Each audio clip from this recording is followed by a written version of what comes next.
material for reflection, and now I hope that you agree with me that in all this presentation and the comments here, we've got a good balance actually of wisdom, curiosity, empirical findings, and theoretical sophistication. So now I open the floor for the question, sorry, not now, but after the first reply to the commentator, then I will open the floor for the questions and comments, short one from the floor. But the short comments, I mean up to the theme of that panel. And let me remind you that the title of this panel is Naming Crimes, Writing History, Court's Educational Role. So the first, I propose that answer according to the order presented by, comments made by Mark. First, Ivor.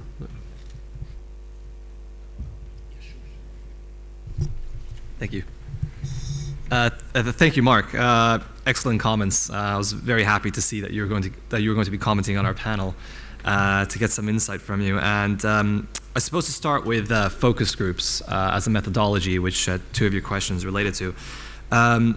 First thing to keep in mind is that focus groups are often used to expand on survey research, to sort of dig a bit deeper as to why certain answers were given in what is essentially usually very formulaic. You have either 2 choices or 5 choices on this, on a survey to answer. So focus groups are there to dig a bit deeper in terms of that, but they have some very serious limitations, and if you're not aware of them going into the field, the data you will be getting out may not be correct. Which is why I'm trying to use a few different methods to try to alleviate that problem. For example, the initial survey element is drawing upon previous survey research to try to give another instance of survey research on certain questions that have already been asked. Then there will be the focus groups and then the follow-up interviews to be able to number one, maybe verify some of the things that were said in the focus groups, but also to dig a bit deeper in terms of what was said. And this leads me on to the influence of the moderator, which you raised as a potential issue. It definitely is an issue, nearly as much as it is in interviews, which is why questions will ideally be fairly brief, and there shouldn't be too many questions. You really want to let the discussion take on a life of its own, as long as it's sticking to the topic that you want to be studying. And that's why I'm using focus groups, because I want to see the discussion of norms coming out rather than directly asking about them. The larger issue to do with influence in a focus group is the group process, so members influencing each other. For example, you don't want to have an employee and his boss in the same group, as he might not answer in the same way. The solution to this is being very particular about recruitment, which can be very hard, and using small groups, especially when discussing sensitive issues, as I will be doing, so sort of 4 to 6 people, and follow-up interviews again with people who may have been a bit quiet. So moving on to the little cultural change, or the theories on that. So very, very briefly, 2 in particular come out in Croatia, one by Chris Lamont, who analyzed essentially the Croatian government's approval of transitional justice theories on only a superficial level, which led to very little cultural change. And Jelena Subotic to do with actors who resisted norm change in all of former Yugoslavia, mainly focusing on Serbia, Croatia, and Bosnia and Herzegovina. Some parallels can be drawn with Lauren Nettlefield's work in Bosnia, which is just excellent, as well as Dragovic Soso's and Gordy's work in Serbia. But you have to be careful because the circumstances in all 3 countries were very different. And finally, about thematic versus episodic reporting, with sort of elite publications being more focused on thematic and popular publications more on episodic, that's completely correct. And this is one of the reasons why the media analysis is not going to be the central part of the work, but also why I'm looking a lot at the most read dailies and weeklies, because that's where the public will essentially get their agenda from, rather than these elite publications that only reach a very limited readership, which is why I'm concerned with what is episodic, what is thematic. Thank you. Thank you. Thank you for your comments. And I must admit that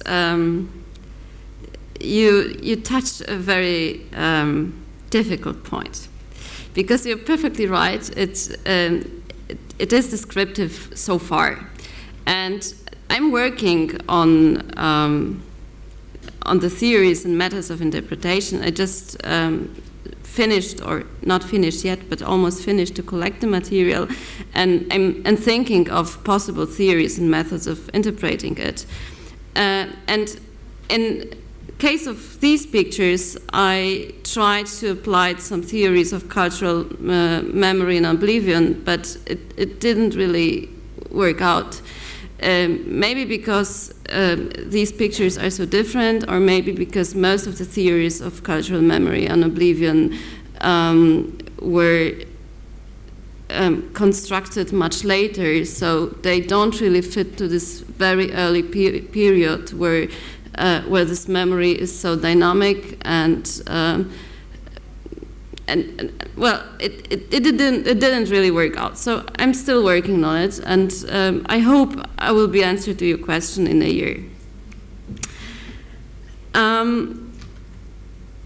As for other images which were present in the public sphere during this period, it's much easier, because as I said in the beginning, the pictures which dealt with the Third Reich were only a small part of the whole public sphere. Most of them dealt with daily problems, health problems, sexual problems or sexual themes. And in such cases, it's much easier to find a proper theory, as we have gender theories and I don't know, psychoanalytical vocabulary. So in such cases, it's much easier. But in cases of these pictures of the Nazi emblems and Nazi portraits, I can't really give you a proper answer right now. You ask also about satire and irony, and I think these images at that time were intended to be satirical. But we know very little about the way people read or saw them in that time. They certainly did it in a different way than we do today, because today we have much more knowledge about what happened after, and we have certain vocabulary which was developed later.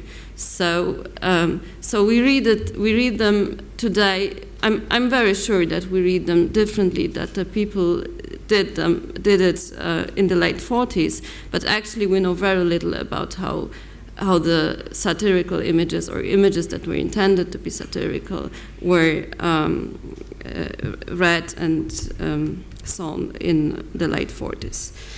And as for people's resistance to these images, you're perfectly right. There is a lot of research on atrocity films, and as I told in the beginning, on photographs from the concentration camps, and we know that people didn't want to see them, that people said, oh, it's propaganda again, and that people didn't want to believe them. So yes, there was a huge resistance against official efforts to convince Germans that they were collectively guilty of the concentration camps, and many of them in the very first years after the war, or the very first months after the war, many of them didn't believe and said these pictures are just propaganda, and it must have been only one case, and it couldn't be so many, and this changed during this period. But at the very beginning, you're perfectly right, there was a huge resistance against this, these official pictures. Thank you.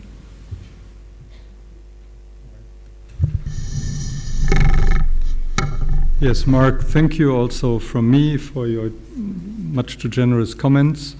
I will, you raised some ideas, and like my co-panelists, I always would hope that we would have 1 year to think about the comments before delivering an answer, but that's not how the things are organized. At any rate, you talk about my work as reflecting a kind of eclecticism in theoretical terms, and you say this is something more American than it is European. So you're telling me that I have not just immigrated to America, and I have not just become, as the Americans say, naturalized, I have also become culturally assimilated. I just take note of that and reflect upon it. Secondly, and this is a point that's important to me, you talk about me reversing the causal arrow and talking about the impact that memories and representations have on the way in which judicial interventions are interpreted. And I think that's important to me. I would say I don't just reverse the causal arrow. I don't think in unicausal terms. I do think that, and I think I show this in my research, that legal proceedings have an effect on interpretations of atrocities. But on the other hand, cultural sensitivities that are rooted in interpretations, in institutionalized interpretations of past atrocities, again reflect on the interpretation of current judicial interventions and the interpretations they have to offer. It is a complex interplay, and it becomes more complicated here, of course, because we deal with global and national levels of interpretation. Alternative hypotheses. Yes, we can. One weakness, I think, of my attempt at getting at explanations through interviews is that I do not easily get at structural forces. I could have told a fourth story, which would have been about Switzerland, where people in the foreign ministry argued that Switzerland has a long, as a country that stresses neutrality, has a long tradition of not taking sides in international conflicts or toward third countries, but in engaging in mediation. And indeed, the Swiss foreign ministries has in Switzerland and in the Arab world initiated a number of mediating sessions between the rebels and the Sudanese government. When I talk about this, people have reproached me of dismissing a material, an argument about material interests. Does Switzerland maybe have an interest in its neutrality with its banking system and so on? This doesn't come through in the interviews. It's an important point. We included in our multivariate analysis the density of trade relations to Sudan. We did not find an effect of the density of trade relations on the representation of the violence in Darfur. Of course, if we had included countries like China, which draws a lot of their oil imports from Sudan, and which has blocked initiatives against the aggressions by the Sudanese government in the UN Security Council, then we would come to a different conclusion. So yes, we can talk about alternative interpretations, but the interpretive reality that I encounter in my interviews are a causal force in its own right. Media, I don't engage in I think I've been moving a little bit toward doing a sociology of media. Initially, that was not my intent. I just I just intended to use media as indicators for national sensitivities, for national representations. But of course, media again filter the reality that comes to them. And I have tried in my work to strengthen a sociology of media component, because we can talk about the judicial field in which the court is embedded, constructing messages, constructing representations of the violence. This is filtered into the media and the media in their own logic privilege some aspects of the court narrative before they pass it on to a general public. So a sociology of media would be an important component. This also links to the other comment you made about the neglect of any precise handling of judicial categories, legal categories, in the discussions that we encounter about Darfur. It is not surprising, of course, because the debate about the applicability of the label of genocide was so intense even within the judicial world. The ICC initially refused to issue a warrant of arrest against al-Bashir on grounds of genocide. Later, they reversed course. There were such intense debates. The International Commission of Inquiry that worked for the UN Security Council concluded that genocide did not occur, which was mostly staffed with jurists. So within the judicial world, we have intense debates. It is no wonder that journalists are reluctant to engage in trying to use these categories with any kind of judicial precision. The final point,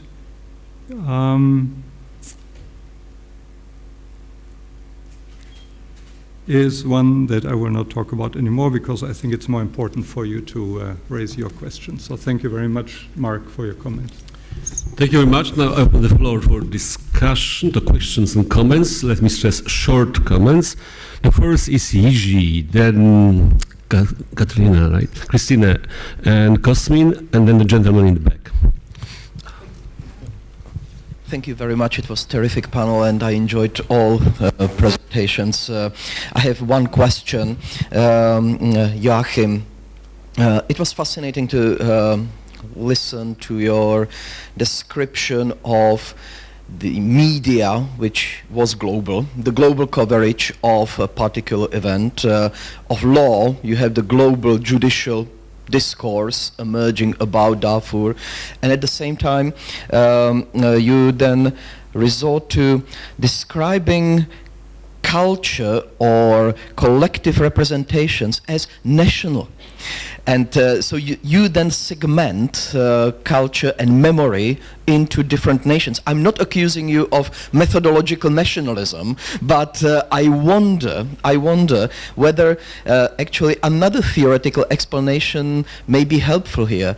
If we describe culture as latency, with Parsons, rather than with Durkheim's collective rituals, wouldn't it explain this, these variations at the national level, and at the same time you still could describe the media coverage, which was definitely global, as having its own culture, its own latencies about genocide and description of genocide?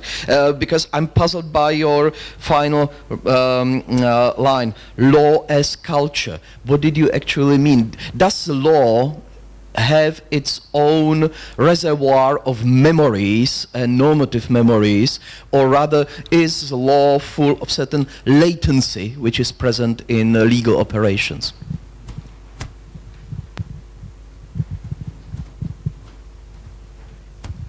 Thank you very much. It was an awesome panel. I have a question that's, I think, mainly for Joachim, but possibly also for Ivor. And that's thinking about the effects of framing on the identities, subject positions, and responsibilities of certain actors. So I think some criminal law professors keep saying to students, well, when you hammer, everything looks like a nail. So basically that your profession or your nationality, like if you can do something about a certain problem, then you know, the hammer nail, you get where the analogy goes. And in these cases, especially when we look at people like Nicholas Kristof, they're narrators of the stories, but they're also potential actors. He's doing lots of what he's thinking of as good activism in Africa, and you realize I'm a bit skeptical about this particular person. So do you have any sense of the subject positions that different actors put themselves in relationship to Sudan when they frame something as being a crime or being as a humanitarian emergency or a civil war? Or did they mention this in interviews or not? Was this not of a concern, or did journalists just think, I'm just reporting, I'm out of here? So I'm just asking because with Kristof, I'm pretty sure it's not the case. That's not how he's thinking about himself. So really about the effects of, what are the effects of certain framings, of certain understandings of the self in relationship to what they are talking about and certain potential actions, either framed nationally or professionally as journalists, as NGO workers, and so on. Thank you. There's Cosmin here. Thank you very much. I have a question for Joachim, and I have a short comment and a question for Magdalena.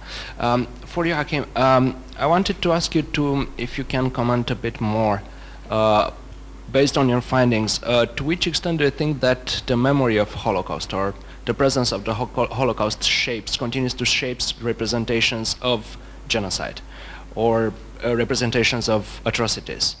And for Magdalena, I think it was very, very, very interesting, your presentation, taking into account the fact that, well, there are, and it showed very well that there were continuities. Well, especially the banknote.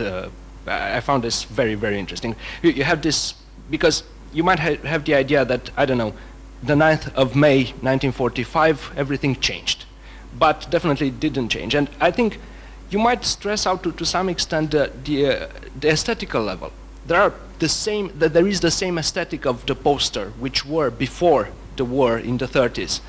And also, I wanted to ask you here, to which extent some of the artists who are doing this have been doing posters before, have been involved in Nazi propaganda? And how did they change? Because I think that there might be also a very interesting parallel with the legal system here.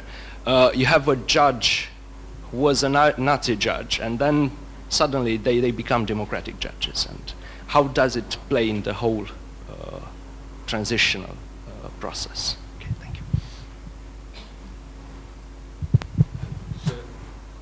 So, and now I will close for the answer, right? And then we'll open again with you and this lady over there. So that's the first round of answers.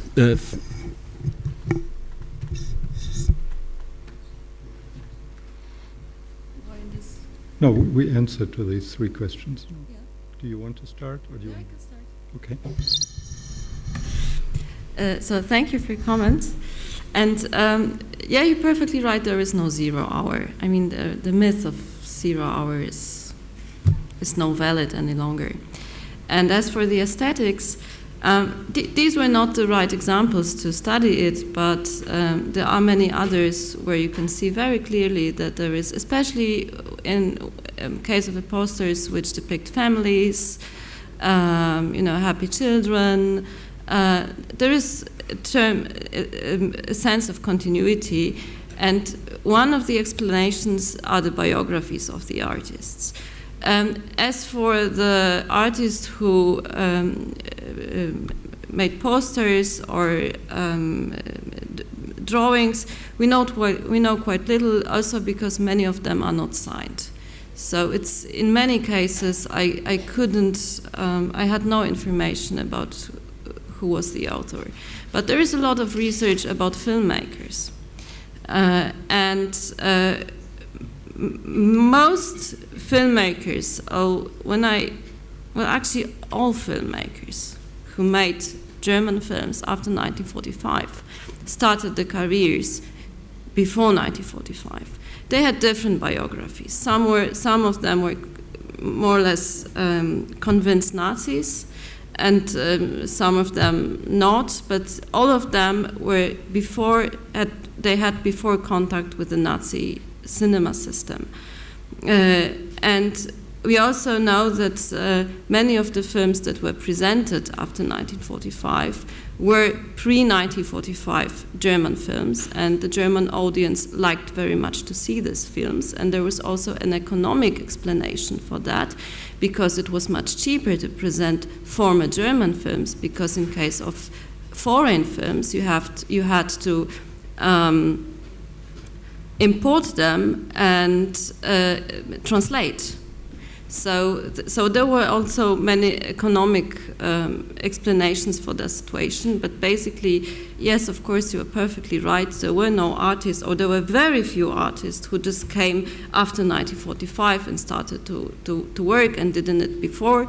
There were some immigrants, people who emigrated in the 30s, either to the United States, to France, or to the Soviet Union, and then came back in the 1945. But many of them had also this had also a political context, because they were kind of forced by the Soviet or American authorities to go back to Germany and establish a new culture then. But these were, when you count all the artists, in case of filmmakers, all the filmmakers, these were very few, and most of the stuff. And also the basic stuff, not only the directors, but people who just worked on the set. These were people who worked in the film industry before, of course.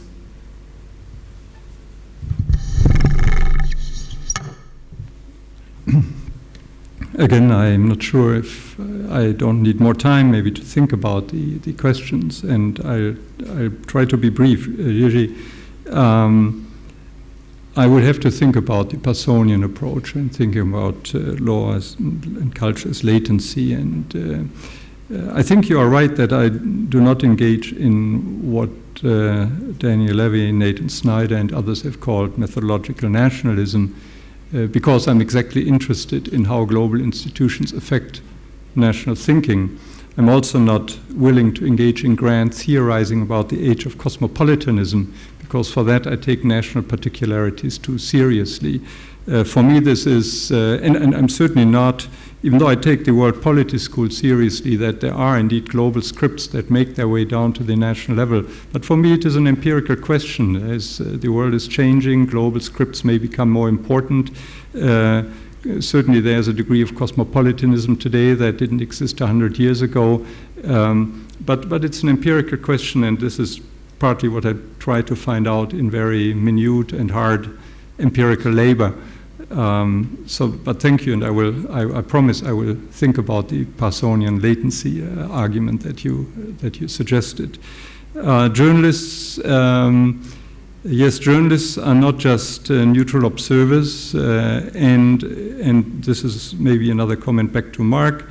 Osiel, they're also not just embedded in the journalistic field, but journalists, especially those who engage in the writing of opinion pieces, op-ed pieces, may be political actors themselves. They may be part of social movements. This is maybe one limitation of Bourdieu's notion of fields, that fields are not cut as clearly as he sometimes makes them out to be.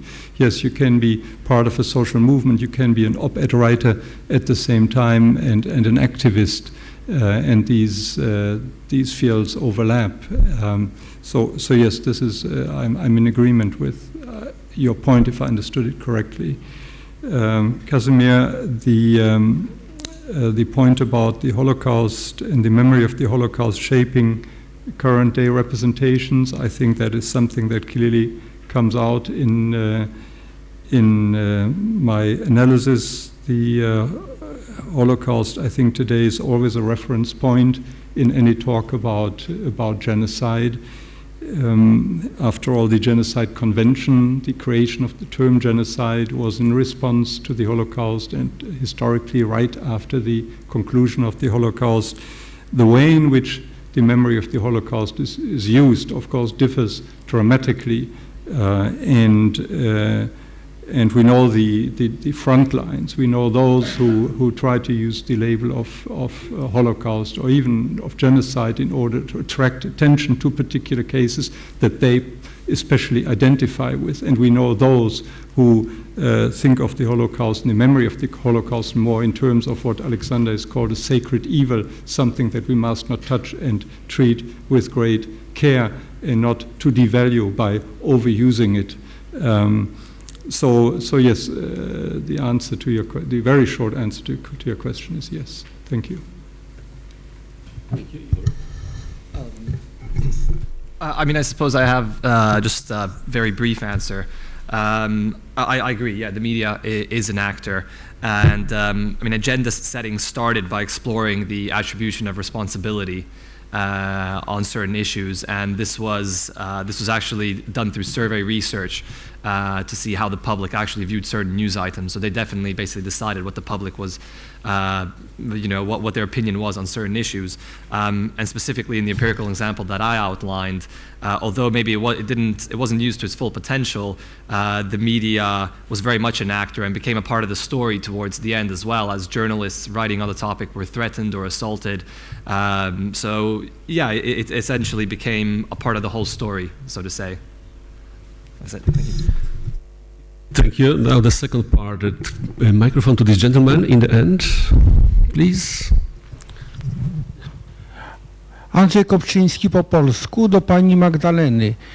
Chciałem się spytać, do kiedy obowiązywała cenzura po wojnie w Niemczech i Niemcy, żeby dostać racje żywnościowe, musieli oglądać filmy propagandowe. Czy to obowiązywało we wszystkich strefach okupacyjnych?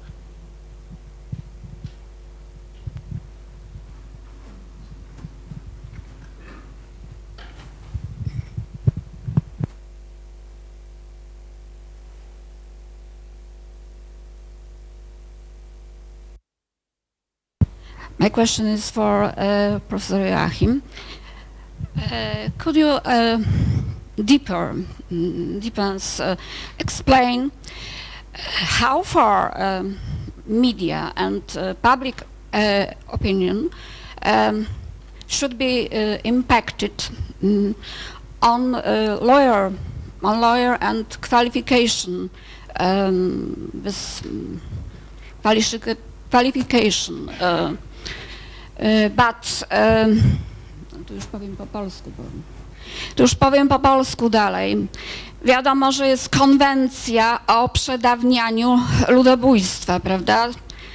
No, o nieprzedawnianiu ludobójstwa. Jeżeli w Darfurze to opinia i media zakwalifikują jako zbrodnię wojenną, kryminalną, no to wiadomo, że ci, którzy te zbrodnie popełnili, będą nieskompromitowani, prawda? Czyli będą mogli dalej uczestniczyć w życiu publicznym. Więc to jest też z punktu widzenia właśnie totalitaryzmu komunistycznego bardzo ważne, bo jednak no po prostu moc kwalifikacji, nieprzedawnianie ludobójstwa no ma niestety tutaj, ale także bardzo ważną takie ważne znaczenie, powiedziałabym, filozoficzno-etyczne, nie tylko same prawne, prawda? I pytanie dla pani Małgorzaty. Wiemy, że dla pani Magdaleny, przepraszam bardzo. Wiemy, że w wielu muzeach w Polsce się eksponuje emblematy nazistowskie, na przykład w fabryce Schindlera. No i niestety są tam różne skandaliczne przypadki. Wpływa to na tak zwaną banalizację zła, prawda? Jak tutaj sprawić na przykład w tej fabryce Schindlera, wpłynąć, czy pani badania, rezultaty pani badań mogą wpłynąć, żeby tak no po prostu jakoś rażąco nie eksponowali tych emblematów, no przede wszystkim swastyki, tylko może jakieś właśnie te raczej bardziej antyfaszystowskie satyry eksponowali.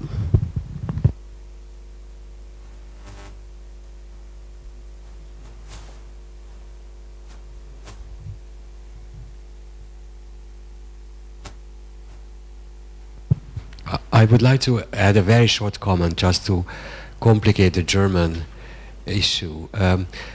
Most of the people who took part in both the American and British re-education programs were Germans and Austrians who had worked on these plans already during the very last stage of the war, people who worked at OSS, the Office of Strategic Services,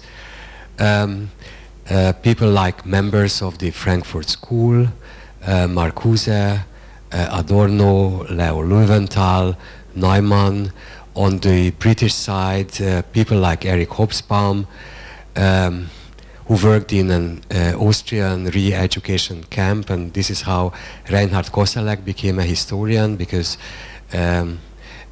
Hobsbawm tried to re-educate him as a young Wehrmacht soldier, or Ernst Gombrich, the Austrian art historian, who worked at the BBC Monitoring Service, or Ernst Kriss, and not only German and Austrian emigres, but their ideas were very much rooted in especially German intellectual traditions of the time. So when one tries to argue that this was something completely external to Germany, then the situation was somewhat more complicated than that. Thank you. The answer by the panelists, and we'll close this session. I start answering in Polish, as both the first questions were in Polish. Jeśli chodzi o to, do kiedy była cenzura, to nie da się odpowiedzieć tak prosto, dlatego że system polityczny w latach 45-49 był bardzo zmienny. Mieliśmy 4 strefy okupacyjne, w których przynajmniej przez jakiś okres każda miała własny system prawny. Ponadto nad tym był wspólny system prawny, który był stworzony przez aliantów jeszcze przed zakończeniem wojny. Później strefy zachodnie się jednoczyły i wraz z całymi tymi procesami zmieniały się za każdym razem zmieniały się prawne ramy, w jakich funkcjonowała kultura i media. Także na to pytanie trzeba by odpowiadać za każdym razem w odniesieniu do konkretnego, analizowanego dzieła, jaka była sytuacja prawna w danym momencie. Natomiast generalnie rzecz biorąc, należy podkreślić, że system był tak skonstruowany, znaczy bazą tego systemu był ten system licencyjny, czyli media były tworzone przez gazety, pewnym wyjątkiem są kroniki filmowe, ale generalnie rzecz biorąc gazety, filmy fabularne, plakaty, fotografie były wykonywane właściwie wyłącznie przez Niemców, którzy otrzymywali w tym celu licencje od władz okupacyjnych. Żeby otrzymać te licencje, musieli spełnić określone warunki. Natomiast to, czy konkretne dzieło było poddawane cenzurze, na jakim etapie było poddawane cenzurze, na to się nie da odpowiedzieć w taki jeden sposób, bo to po prostu zależało od czasu i miejsca, w którym dana rzecz się odbywała. Natomiast jeśli chodzi o te racje żywnościowe, to jest to mit. Taka sytuacja, w której Niemcy musieli oglądać filmy propagandowe i konkretnie rzecz biorąc konkretnie chodziło o wspomniany film Młyny Śmierci, czyli Death Mills, otrzymywali racje żywnościowe w zamian obejrzenia filmu, zdarzyła się 2 razy. Za każdym razem była to decyzja lokalnych władz okupacyjnych i za każdym razem owe lokalne władze okupacyjne zostały przywołane do porządku przez centralne władze okupacyjne. W obu przypadkach chodziło o strefę amerykańską. Generalnie rzecz biorąc, do takich sytuacji nie dochodziło. Właśnie dlatego, że władze okupacyjne, szczególnie władze zachodnie, chciały uniknąć zmuszania kogokolwiek do oglądania filmów, bojąc się tego argumentu zwrotnego, że oto znowu nas do czegoś zmuszają i oto znowu jesteśmy wystawiani na propagandę. Także jest to dosyć nośny mit, który został już w międzyczasie w paru pracach naukowych zrewidowany, ale niestety ta rewizja rzadko kiedy wykracza poza sferę publiczną. Jeśli chodzi o Pani pytanie o emblematy nazistowskie, to wszystko zależy od kontekstu.